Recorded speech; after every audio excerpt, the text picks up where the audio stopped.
Hi everybody. So welcome to Untethered Fridays. Still working on this format. We'll see. We'll see what it evolves to.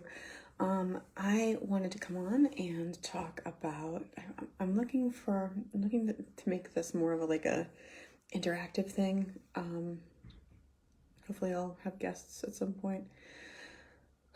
One thing I wanted to talk about a month ago, gosh, it was a month ago, Thich Nhat Hanh, who is a Buddhist monk who wrote this book, which has been very, very instrumental into my growth, passed at 95. I was lucky enough, it's so funny. I was lucky enough to see him when I was living in Florence.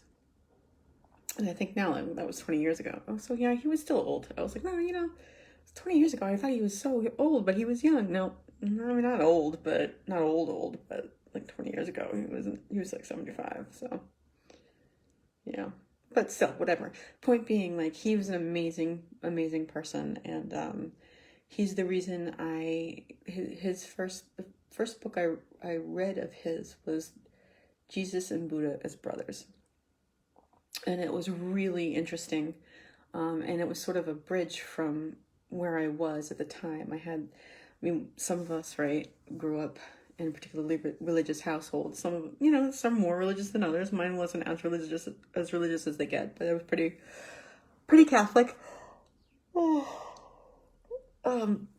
Excuse me. I did not sleep well last night because it's a long story. There was a windstorm and it was, anyway.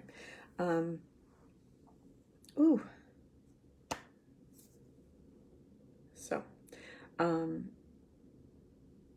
I just got really distracted. Thich Nhat Hanh, good book.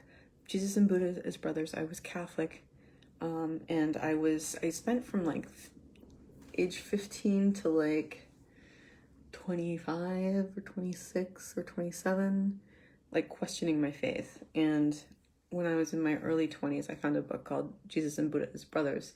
And that made, like, in my heart, gave me permission to sort of explore, which is something that I've always wanted to explore more in the sense of, like, actual questioning rather than just, information.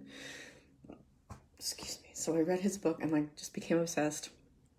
And I read a lot of his, not most of his other books. I want to get back to it. I haven't read them in a while. But they help extraordinarily. They're so interesting. They really, really did help me my early 20s. So I want to get back to them. God, 20 years ago. Early to mid to late 20s. Still. I was just looking at pictures of him on the computer. That's why I'm looking over there. Anyway, so he explains things in such a beautiful way. Anyway, I've been using this book, often when I journal, and it helps me. It gives me like prompts. So when I was lifting myself out of my depression, what I was doing, I don't know if you guys know the book or the workbook. Sorry, I got a little anxiety just from other thoughts that were going on in my head. I don't know if you guys know the workbook, The Artist's Way. And it's by Julia Cameron, and it's a 12-week workbook. And you do, a chapter a week. And one of the main things that you have to do this workbook is what she calls morning pages. So you have to write 3 pages of a journal in the morning. No, it doesn't matter what you say. La, la, la, la is fine. But what I found myself doing, because I'd done it a number of times, the beginnings of it, at least, I never really finished it. But I did last time, but it took me a while. What I did was I used this as a prompt. So I would go through and I would say, I think I started with the meditation chapter, which is Stop, Be Calming, Resting, Healing, which I've been talking about for a while, and I can completely still forget. My intention every day at the beginning of the day is to live it mindfully, to be more mindful, to really be aware of my thoughts and feelings. And it happens for a little bit during the day, in the morning especially, but then, I lose it. But if I don't get up and if I don't get up and do my journal, I'm so tired. If I don't get up and do my journal and my meditation and prayer and stuff like that, I find it even harder during the day to be mindful. So that's today, mindfulness, as always, every day, but like just be aware of what my thoughts and my emotions are doing. That's my goal for today and this week. I mean, it's my goal for forever, but I'm going to make I have been making a concerted effort, and I will continue to do so, and I'll get better and better at it as I do. But yeah, so I think I've talked a little bit in the past couple of weeks about the stopping, resting, calming, healing thing. And I just wanted to talk about how I then used this book as a prompt going through the Four Noble Truths. And the Four Noble Truths are suffering, arising of suffering, well-being, and a cessation of suffering, and the path to well-being, right? So for me, though, I like to think of them as suffering, like how you're contributing to your suffering, the potential for well-being rather than the cessation of suffering. I like to look at the positive side. The like potential, well-being is possible, and then the path to well-being. That's how I kind of think about it. But as I went through, I would read, whatever it is I was reading, and in the Four Noble Truths, there are. Just want to make sure I'm explaining this correctly. So the wheel of the Dharma is put into motion 3 times in each of the Noble Truths. The first time is called recognition. The second time, let's just double check I have this correctly in my head. Encouragement. Okay, so recognition, encouragement, realization, and it's like a weird concept, or it was to me. So for the first Noble Truth, the first turning of the wheel is recognition. There is suffering. I recognize that. There's suffering going on. Cool. Encouragement. Suffering should be understood. So encouragement, I don't really know what is meant by encouragement exactly in this case, but like, here's suffering. The suffering has to be understood, and the realization is the suffering is understood. Right, so it's kind of a beginning and middle end, 3x structure, right? So this is suffering. Suffering should be understood. The realization of the suffering is understood. Second Noble Truth. First turning, recognition. There are things I'm doing. There is an ignoble way that has led to suffering, right? So they're ignoble. I like that word. Something has happened, something has caused suffering, right? Suffering doesn't just arise by itself. Something causes it. Recognition, good. That's the encouragement, sort of the same thing in the first Noble Truth, that those methods, the things that made you suffer, should be recognized. And then the last one is the ignoble way. The ignoble way has to be recognized, and the realization is the ignoble way is recognized. The third cessation of suffering. The third. See if I stayed present and mindful, the words that came out of my mouth would make sense. So the third Noble Truth. 3 wheels. Well, same wheel, 3 turnings, right? Recognition that well-being is possible, right? So after you have recognized and understood your suffering, you've recognized and understood that there are things that contribute. The ignoble path that you've been walking is what's been contributing to your suffering. The third Noble Truth is the arising of well-being, right? So realization, the first turning, well-being is possible. Second turning, well-being should be obtained. And the third turning is well-being is obtained. The fourth kind of, I mean, it's funny because for me, the first three, and I don't know nearly enough about this. I am speaking nowhere near expertise level. I'm just letting you guys know what I know. So I mean, not expert. Any questions I have, I will let you know when I'm like supposing things. But it seems to me that, and that's what I'm doing right now. It seems to me that the first three truths, kind of like one after the other kind of thing, and then the fourth one is sort of different because it tells you how to do the third one, which seems kind of strange to me because it's like the third one, the end of it, the recognition is, well-being is obtained. And then it tells you how to obtain it. And to me, that means that the fourth truth has to go within the third truth. I don't know. I gotta do more reading. I don't remember what the realization, what the thing is for that. I don't remember. So, what I would do is I looked at my suffering and I journaled about it.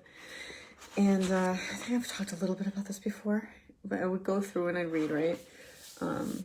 So let's just, for example, I've underlined what I found, but what's kind of jumped out of me, and I would use as a prompt.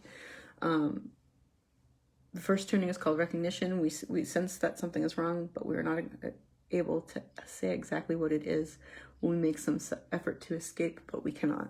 So I use that, and I would talk about, something's wrong, and I'm trying to escape it, and here's what I'm doing to escape it, and here's what's wrong. And I look deeply, and you're able to be more compassionate with yourself when you do that. You can, as long as you're honest with yourself and you're courageous. Sometimes it's uncomfortable. It's uncomfortable because you've pushed it away, you've squashed it down. This is samskara, right? It's uncomfortable, but when you do it, you gain a lot of compassion and understanding of yourself. That's how I found it. That's how I was first able to have compassion for myself. Like when I started writing down all the suffering, because there's a lot of different suffering. It's like I've explained once or twice before. I think I started with my weight because my weight was really causing me pain, emotionally and physically. I was pissed off that I was so overweight. And I'm still overweight, but not as bad as it was.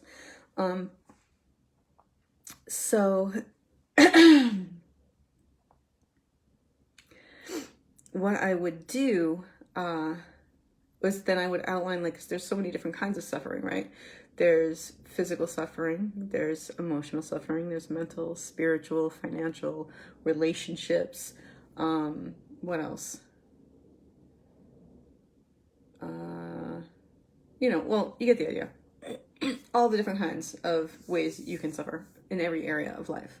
Socially, I don't know if I said that already, but socially. So what I did was I started listing the ways in each of those categories, the ways in which my weight made me suffer. And I started realizing, like, oh my God, I'm doing a lot more suffering. Like, there's a lot more to this than I kind of thought. You know what I mean? Like, because all this stuff is there, but then when you write it down and you itemize it, basically, you're like, for me at least, it was like, holy shit, like this is a problem. Like, the reason this is a problem is because it's a problem.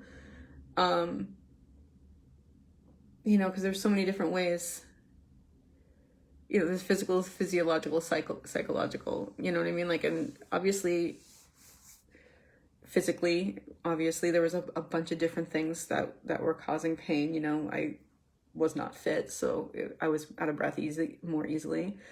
My joints, my knees and my hips didn't feel great, and it's because of the way my stomach gets in the way of things, and I'm like, wow, when that first started happening, that was like, what is going on? I can't, this is in the way. Still in the way. We're gonna get it out, but still in the way. But working on it. I couldn't get as close as I wanted to my boyfriend at the time, hugging him. I felt like I was far away because my stomach was in between us. You know, just like all these different things that I didn't even think of, like all the reasons that I made myself feel bad. They were all the reasons that I made myself feel bad for being overweight, and all the things that were making me suffer, obviously. You know, so that's like physical. Spiritually, I felt I was not respecting the universe because I was not taking care of something precious. You know, my body. The universe gave me this body. Like all this stuff came together. The 13.8 billion years came together. Evolution happened, and I was given this perfect machine to, you know, live my life in, to experience this life in, and I'm not taking care of it. That was really painful for me to recognize that I felt that way. So I felt disconnected, and I should remember that every time I go to eat. I'm gonna put I'm gonna get a big sign for that. That's gonna be one of my one of my affirmations up on the wall. I have them already, but you know, I'm gonna change them up because but then, like, socially, my weight caused me to withdraw from all my friends, all of them. I was so embarrassed. I was so horrified that the idea of someone seeing me that way was, I cut myself off from everybody. Everybody. I didn't go out. I stopped calling people. I stopped, it was painful. That caused a lot of pain, you know, like emotionally. The weight caused a lot of pain emotionally because of how I felt about myself, and that's the big one, how I felt about myself, but also because of all these offshoots of like secondary suffering, like the whole I isolated myself from my friends. It causes that pain, right? The pain of that isolation, the pain of not seeing my friends, the pain of completely retreating from life. And granted, it's not all the weight. The weight was an excuse, but let's get rid of that excuse, right? The weight was an excuse for not trying anything, it was a big excuse, but, and I'm working, that's another thing. I'm going to write that down. Let's just write that down.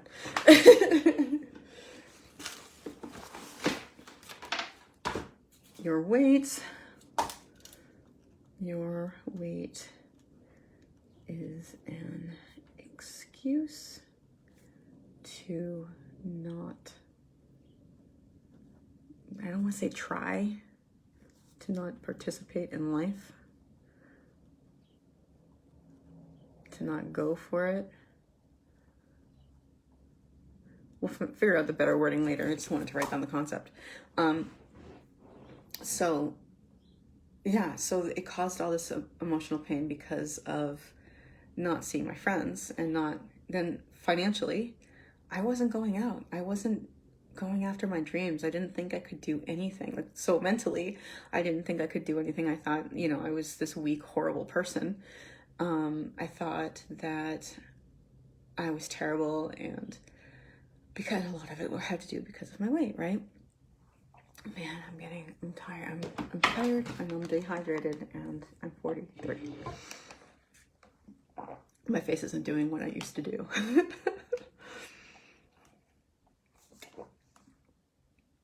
not a fan of that. Anyway, I'm gonna start getting a better camera and do it at better angles. That's the next client, though. Anyway. So I figured that out. Mentally, I was suffering because of, like, I was thinking about every single thing that I'm talking to you about, all the things that are upsetting about being overweight. I was thinking about them all the time. All the time. I was thinking about how I looked in the world, and that stuff like interrupts everything, and I mean everything. Like, you're there 24/7. So yeah, we're gonna have to do this at a different angle. Like up here somewhere. That's better. So so that was like emotional and psychological suffering, you know what I mean? It's causing all these complexes. You know, financially, I wasn't going after, spiritually, again, you know, I wasn't going after my dreams. I wasn't going after my career. I wasn't participating in life. So financially, it ruined me too. And granted, again, it was the depression, but the fat wasn't like the being overweight was a convenient excuse to allow me to not go out and not participate and not go after my dreams. Well, I can't go. I mean, actors have to be skinny. They have to be thin. And, you know, I'm going to get thin and I'm going to go back to acting, but right now I can't because I'm too overweight. And, you know, so I can't go out and try. And I'm certainly not going to go to events where other people are, where they can see me. Yeah, that was not happening. What? Can we do this? If we do this. There, whoop. Hang on. We got it. Okay. Still not the greatest angle, but whatever. A little bit vain, just a little bit. So there was the financial, there was the spiritual, there was the mental, there was the psychological, there's the emotional, physical. Did I already say physical? Physiologically, right? Like as I'm moving, my movement is hampered. There was constant reminders of it, you know, like I bend over to tie my shoe and I could tie my shoe, but my stomach got in the way of my knees. Like, what? What is happening? And it reminded me every day. And then when I concentrated, you can feel the weight. If you're like focusing on it, I could feel, and even now, but I mean like back then, I could feel that there was more weight around here than there should be. Like I could feel it, my back, I could feel it. I mean, you can feel the weight of it, literal weight, right? Man, I look tired. So, that was the suffering. I mean, I could go on and on and on. But as I listed it, I was like, holy shit. Like, I gotta do something about this, you know? So, I mean, thankfully I did. But it also gave me a lot more compassion for myself because I was like, this is a lot. Like if someone else told me about this, I'd be very upset for them. And then I started looking at the second noble truth, right? What was I doing to contribute? And this was obvious, you know, there were obvious things like the nutrients. It's basically the way Thich Nhat Hanh at least talks about it. I'm not sure how many other people, you know, where else it's talked about and how else it's talked about. But I do know that in this book, it's talked about that these are nutrients that we're choosing to consume. And the first one is the obvious one, right? The physical nutrients, like what am I eating? Clearly, that's causing a problem when I'm eating. And, you know, like the thought is, you know, we really need to be eating to respect what we have here so that it works well. And, you know, so that's the first thing. That's the obvious thing, especially for something like losing weight, right? Or for having weight, suffering because of your weight. Clearly I'm not eating right, or I wasn't. Still not, but better. We are doing it. So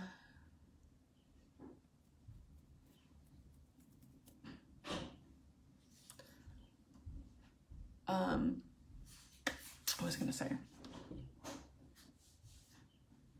So yeah, the physical nutrients that I'm Hi there. I'm just going to be talking for a little to myself. It's all good. Cool. Oh, no, sort of. So, yeah, so the physical nutrients I was eating definitely, obviously, were contributing to the problem. And that clearly needed to change. But when you look at the idea of consuming nutrients, these can be anything, right? It could be movies you're watching or TV you're watching. It could be things that you're reading. It's things that, think about all your senses, right?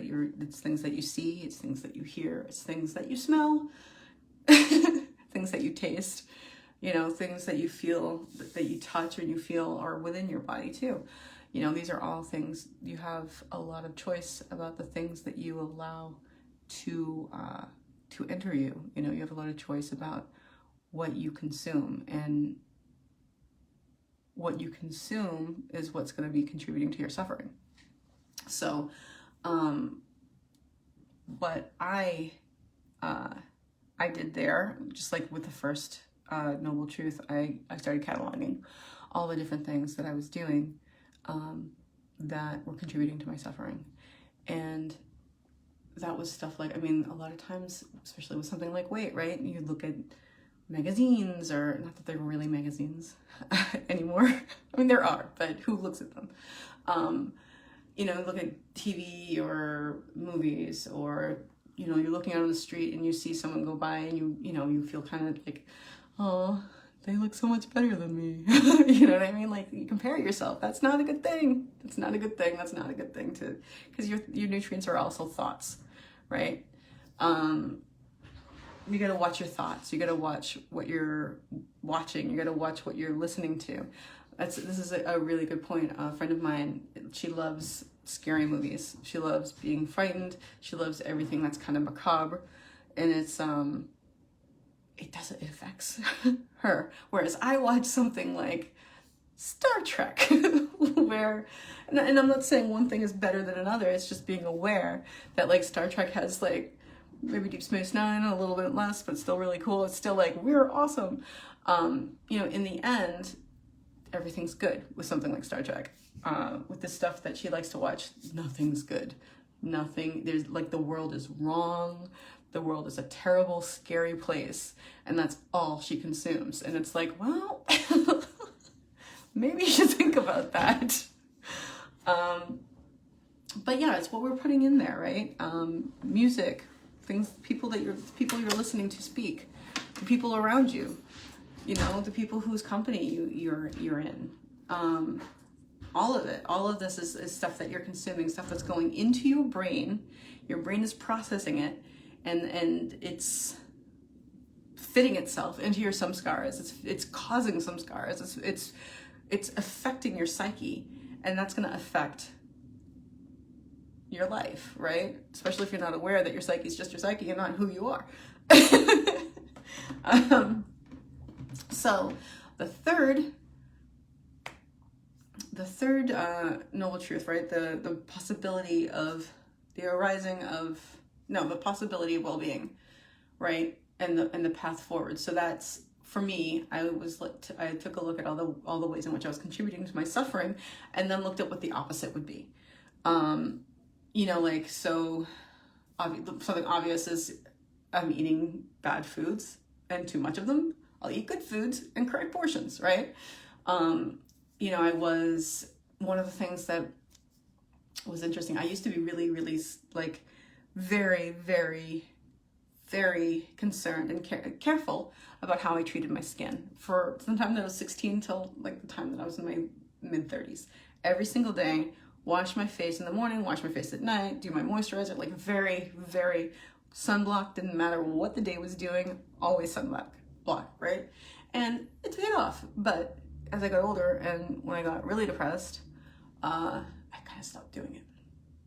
So when I was starting to feel better, what I did was I went out and I researched and I found some really good new products, and I started washing my face again, which sounds a little like, but it was a way of putting good things in. It lifted my spirits. I stopped taking care of myself, so I'm going to start taking care of myself, right? Because not taking care of myself makes me feel bad. So ergo, taking care of myself makes me feel better, and it did. And then the Eightfold Noble Path, which there's a lot. I can read it to you. I haven't really gone through it as much as I should, but with the Eightfold Noble Path, recognition there is a noble path, not an ignoble path, a noble path to well-being. The noble path has been lived. It's encouragement and realization it has been lived by like other people. And the realization is the noble path is being lived like by me now. And the noble path starts with right view, goes to right thinking, right speech, right action, right livelihood, right diligence, right mindfulness, right concentration. So that kind of addresses what we were just talking about as far as nutrients. Anyway, yeah, I got embarrassed by my housemate being right there. So anyway, that's what I'm going to finish talking about today. And hopefully next week, as I say every week, I'll have someone on and we can have an interactive discussion, which will be much more interesting than just listening to me go on. Although I have to say, I think that I'm really interesting, so I'm happy. I don't know about you guys. Anyway, I am going to, it's been a half an hour, a little over a half an hour. So I am going to wrap this up, and I am going to say that I am grateful for Thich Nhat Hanh. I am grateful for this book. This is a good book. I'm grateful that Thich Nhat Hanh was in my life. I'm grateful I got to see him before he died. I'm grateful that I got this book and the other books that I've gotten from him. And I'm not going to have that. I'm not going to do the beat up thought. Nope. I am not. It's not a useful thought. It's not a useful thought. Not a useful thought. So we're going to go ahead. It's so tempting to go with the thought that is useless and it's only going to make me feel bad. But there's a thought in there that's like, hey. And I'm like, no. But I can't be like, no, right? I have to be like, okay, I'll let myself think. Well, not really think it, but let my brain do what it's going to do. Okay, yeah, I have that thought. And then relax and release, right? Maybe I can let go of that. So yeah, there we go, right? We don't have to be like, no. We have to be like, I had a thought about the fact that I had these books when I was like in my 20s. And when I started using them, my life got a lot better. Like my feelings got a lot better, but then I fell out of it. And like, there's so many things that I feel like if I had this potential, I had started this, I had this tool, I had this resource when I was younger. And if I had just used it to my advantage, I'd be like on top of the world. Like I would be like a crazy, awesome person.